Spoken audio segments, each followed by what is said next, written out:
Je m'appelle Raoul Brotteau et je suis né dans un camp de concentration.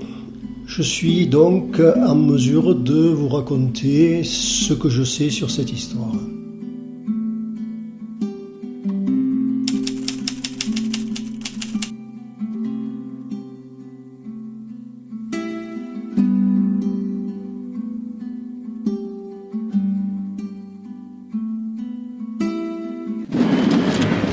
Juin 1936. Au Maroc espagnol, puis dans la péninsule ibérique, éclate un soulèvement militaire d'une ampleur considérable. Le général Franco triomphe à Séville. Et tout de suite, la lutte prend un caractère acharné. En Biscaye, les Basques, malgré leur courageuse résistance, doivent abandonner Guernica et Durango le 28 avril. Et la guerre continue.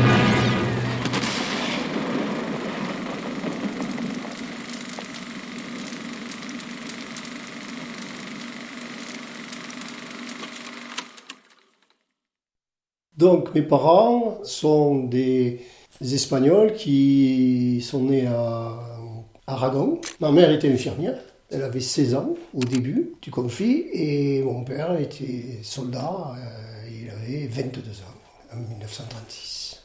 Et donc ils ont fait toute la guerre d'Espagne sans se rencontrer, quoi. Ils se sont connus en France après la retirade. Donc ma mère et mon père sont rentrés en France en 1939, février 1939, à la fin de la guerre d'Espagne.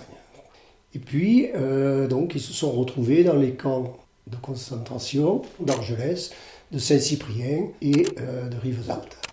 En 1940, on manquait de main-d'œuvre. Mon père a été recruté parce qu'il était tailleur d'habits et donc il dirigeait un atelier de couture à Issaux, pas très loin de Lyon. Et ma mère a été recrutée pour travailler sur une machine à coudre. Elle ne connaissait pas trop, mais bon, c'est mon père qui lui a appris.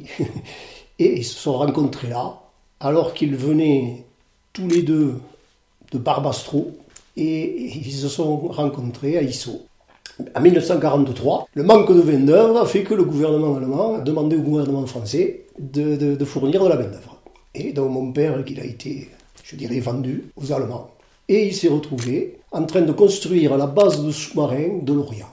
Il ne savait jamais pourquoi on les appelait à la police, il ne savait jamais pourquoi on les mettait dans un camion, pourquoi on les mettait dans un train, où ils allaient, il ne connaissait rien de tout ça. Arrive 1944, les Alliés débarquent sur la côte de Normandie. Les Allemands ont rapatrié toute la main-d'œuvre, je suppose de Brest, des villes de l'Orient, vers l'Allemagne. Des mois de trajet dans des wagons à bestiaux, bien sûr, et ils se sont retrouvés à Mühldorf, au camp de Mettenheim, où, même chose, mon père construisait une usine enterrée, souterraine.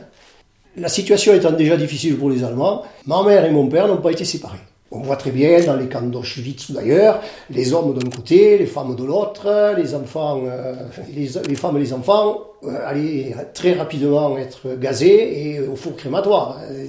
Tandis que là, les Allemands étaient quand même peut-être suffisamment désorganisés pour les laisser ensemble et ils se sont retrouvés à ce camp de Mettenheim. 25 février 1945, naissance de leur fils, qui est quand même extraordinaire. Arriver à vivre déjà dans des situations aussi difficiles pour une personne, c'était très compliqué. Donc arriver à vivre à 3, ça paraît un miracle. Il semblerait qu'un médecin ukrainien, lorsque ma mère était sur le point d'accoucher, eh bien il l'a amené, ce monsieur, et ils sont allés à l'hôpital de Mühldorf. Ma mère ne savait même pas qu'elle était à l'hôpital de Mühldorf, elle pensait qu'elle était dans un camp. Et en fait, elle était dans l'hôpital de la ville.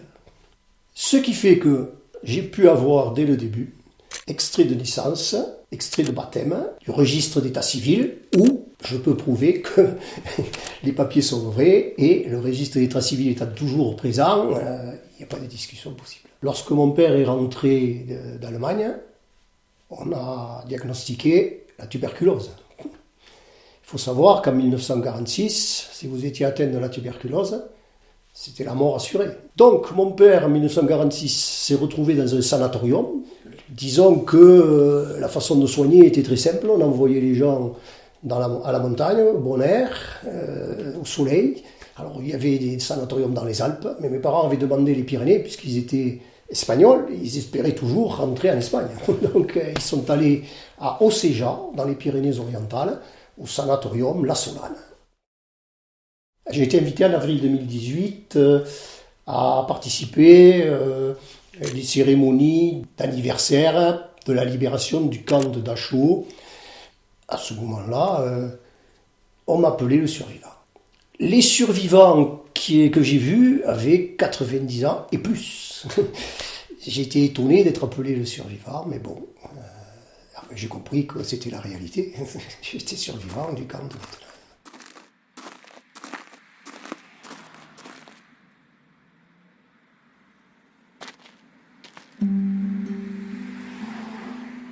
Mes parents me parlaient très peu de ces périodes. Il ne faut pas oublier que mes parents ont commencé la guerre en 1936 et ils l'ont fini en 1945.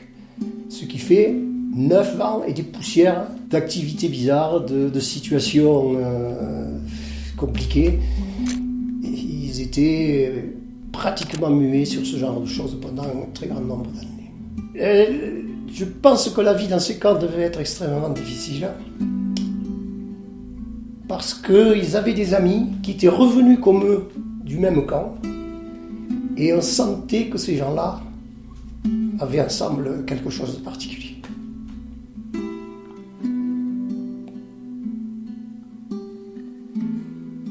Évidemment, tous ces gens-là sont morts. Et moi, je suis le survivant.